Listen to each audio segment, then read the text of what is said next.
নমস্কার বন্ধুরা, নবদিগন্ত চ্যানেলের পক্ষ থেকে আপনাদের সকলকে জানাই স্বাগতম। তো বন্ধুরা, আমি এখন আপনাদের সাথে যে আপডেটটি শেয়ার করতে চলেছি সেটি হচ্ছে সুমন্ত কোলের একটি মামলা, যেখানে মূলত 11 জন পিটিশনার রয়েছে।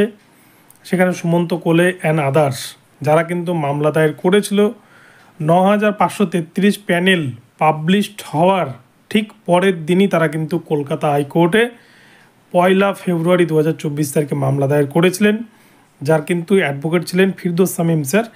এবং সেই মামলার কোর্ট অফ কন্টেম্প্ট কিন্তু হয়েছে, অর্থাৎ আদালত অবমাননার এই বিষয়টি কিন্তু উঠে এসছে। তো গতকালকে এই নিয়ে আদালতে কি নির্দেশ দিয়েছে প্রাথমিক শিক্ষা পর্ষদের উদ্দেশ্যে, এবং এই আদালত অবমাননার ফলে প্রাথমিক শিক্ষা পর্ষদের কী হতে চলেছে, এবং এই সমস্ত যে পিটিশনাররা রয়েছেন তাদের কি হতে চলেছে, বিস্তারিত এই ভিডিওতে আলোচনা করতে চলেছি। আপনারা সম্পূর্ণ ভিডিওটি দেখুন, ভিডিওটি আপনাদের জন্য ভীষণ ইনফরমেটিভ হতে চলেছে। তবে তার আগে বলি, যারা প্রথমবার চ্যানেলটি দেখছেন আপনারা অবশ্যই চ্যানেলটিকে সাবস্ক্রাইব করবেন এ ধরনের আপডেট সবার আগে সর্বপ্রথমে পাওয়ার জন্য। তো চলুন তাহলে আমরা বিস্তারিত আপডেটটি এবার দেখে নিই। তো বন্ধুরা, আমরা যদি 2022 প্রাইমারি রিক্রুটমেন্টের দিকে একটু নজর দিই তাহলে আমরা কিন্তু বুঝতে পারবো পুরো বিষয়টি। আমরা দেখেছিলাম 2022 রিক্রুটমেন্ট প্রসেস যখন শুরু হয়, যখন নোটিফিকেশান বেরোয়, তখন কিন্তু সকলকে নিয়েই, অর্থাৎ বিএড, ডিএলএড, এনআইএস ডিএলএড প্রত্যেককে নিয়েই কিন্তু সেই যাত্রাপথ শুরু হয়েছিল প্রাইমারির ইন্টারভিউয়ের। কিন্তু তার কিছুদিন পরেই 11ই আগস্ট 2023 তারিখে কিন্তু হঠাৎ করে বদলে গেল শিক্ষা জগতের একটা বড় ইন্দ্রপতন বলা যায়, যে বিএডদেরকে কিন্তু প্রাথমিকে বসতে নাকচ করে দিল সুপ্রিম কোর্ট, যার ফলে বিএডরা সেখান থেকে ছিটকে গেল। তারপরে কিছুদিন পর 26শে নভেম্বর 2023 সালে দেখা গেল এনআইএস ডিএলএডদের একটি রায় হলো, সেখান থেকেও কিন্তু এনআইএসদেরকে ছিটকে দিল, বা এনআইএসটা বৈধ নয় এমনটা জানিয়ে দিল সুপ্রিম কোর্ট। ফলে এনআইএসটাও কিন্তু সেখান থেকে ছিটকে গেল। বাকি পড়ে থাকলো শুধুমাত্র regular DElEd candidate. Regular DElEd ক্যান্ডিডেটদেরকে নিয়েই কিন্তু 9533 প্যানেল পাবলিশ করে দিল প্রাইমারি বোর্ড।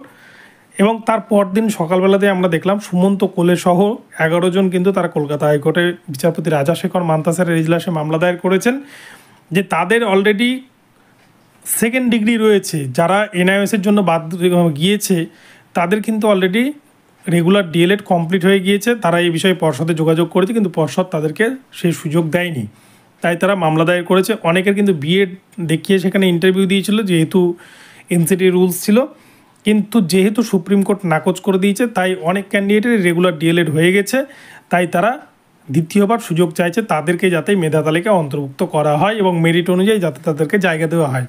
কিন্তু প্রাথমিক শিক্ষা পর্ষদ তাদের এই কথায় পাত্তা দেয়নি, তাই তারা বিচারপতি রাজাশেখর মান্তাসারের এজলাসে মামলা দায়ের করেন ফিরদৌস শামীম স্যারের মাধ্যমে।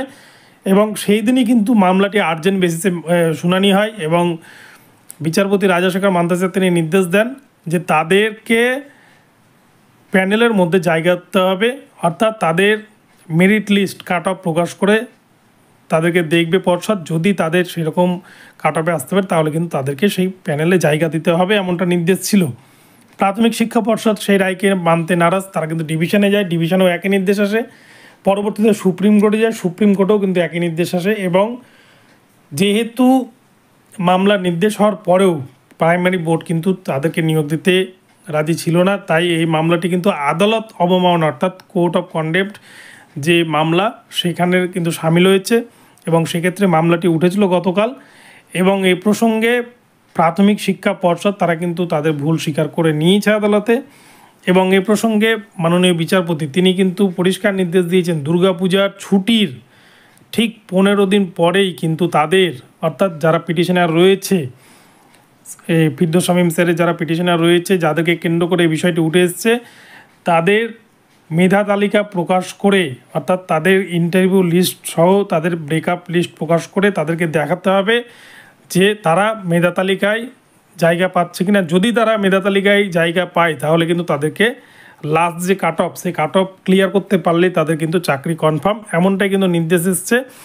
তো দুর্গাপুজোর পর, অর্থাৎ লক্ষ্মী পুজোর পর যখন কোর্ট খুলবে তারপরেই কিন্তু প্রাথমিক শিক্ষা পর্ষদকে এই লিস্ট প্রকাশ করে সমস্ত কিছু কোর্টে জমা করতে হবে, এবং যদি তারা নিয়োগ পাওয়ার যোগ্য হয় তাহলে কিন্তু তাদেরকে নিয়োগ দিতে হবে।